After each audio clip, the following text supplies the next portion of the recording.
We are now recording. And so welcome to the media availability for the San Jose Barracuda on the occasion of today's 4-3 overtime win. As you all know, I am Joe Cuevas. I was the starting goaltender, and I did complete the game. So I'm happy to answer any of your questions. So when you let in that first goal, Yes, 9. what was the feeling there? You never want to, you never want to let in a goal in the first 2 minutes of the game.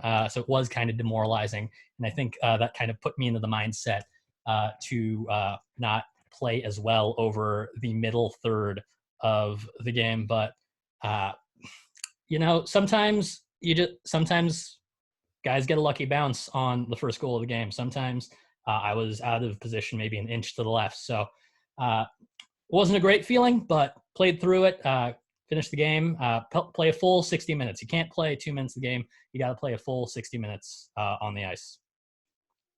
This was your first AHL start. How do you bounce back from letting in that goal so early? Like, what do you do for your mental? Yeah, so tonight was the scheduled fan appreciation night. You just want to, after the coach has enough confidence in you to put you out on a big giveaway night like this, you want to make sure you're putting out a good show. So you got to push through the first period and push through the second period and play that full 60 minutes. I just kind of looked to my teammates, looked to all the fans over at home, and it just had to play a good game. Dan, I think you had something. Yeah, going forward, what are you going to focus on in practice, maybe over the next couple of days, to make sure that you don't experience the same type of issues at the beginning of the game next time? Yeah, I think I had a really good glove hand, especially in the back half of the game. So I feel that's something that I know are some of my strengths. I think it was some of my lateral movement needed some to be desired. It's been tough losing Nabby, our goalie coach, to the full majors level earlier in the season. So I think working with our goalie coaches to improve my lateral movement and to make sure I can stick save on my stick side a little more quickly when I need to. I didn't have too many troubles with my 5-hole, but I know that's a historic weakness of mine, especially going through developmental leagues. But just got to work with the goalie coaches, trust them, and moving forward, hopefully I'll be able to have a better season next year in the sophomore season. 9. Yeah, what was the feeling in the locker room going into the overtime 3-3 tied? Most of the boys couldn't even believe that we finished. Couldn't believe that we finished the comeback to begin with to get into overtime.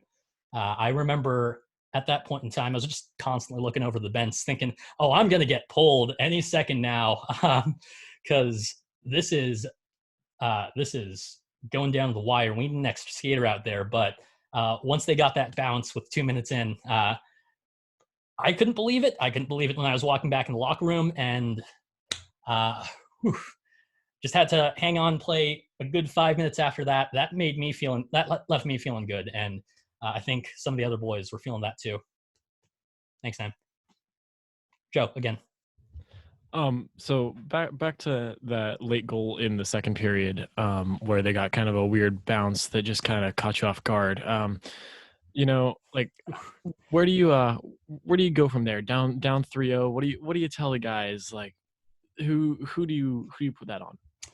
You got to trust your defenders, and I trust them immensely. I always scan the ice, making sure they're in position, making sure I'm in position. So if something gets through them, it's all on me. And going from there, I got to play for the rest of the team out there, and I got to make sure that if anything gets too deep in the defensive zone, I've got it covered.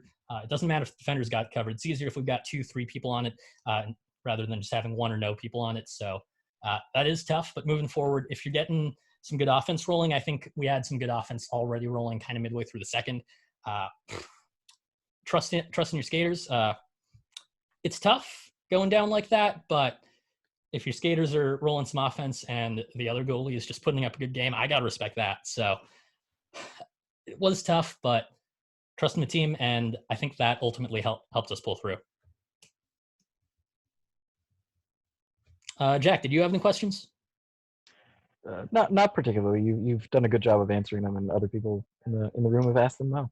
All right, just making sure that everyone on the scrum has something to add. Yes, Dan. Yeah.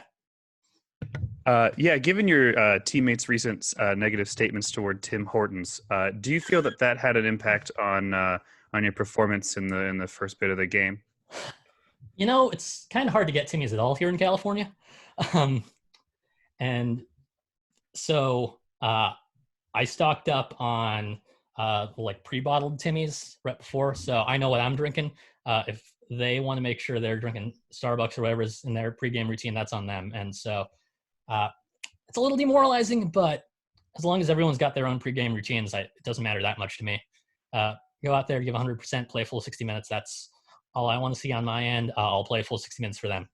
Clearly 64. So thanks, Dan. Yeah, no. How are you guys planning on celebrating a win tonight? Oh, I am going to take a long shower and stay 6 feet away from everyone else is how I'm planning on celebrating. All right. Well, thanks for joining me. It was truly an honor to play a full 64 minutes out there. I legitimately thought I was going to get pulled going into the third. So I really want to thank the San Jose Sharks and San Jose Barracuda for trusting me to go out there. And hopefully next season will be better. I'll be in there. Thanks, boys. Thank you.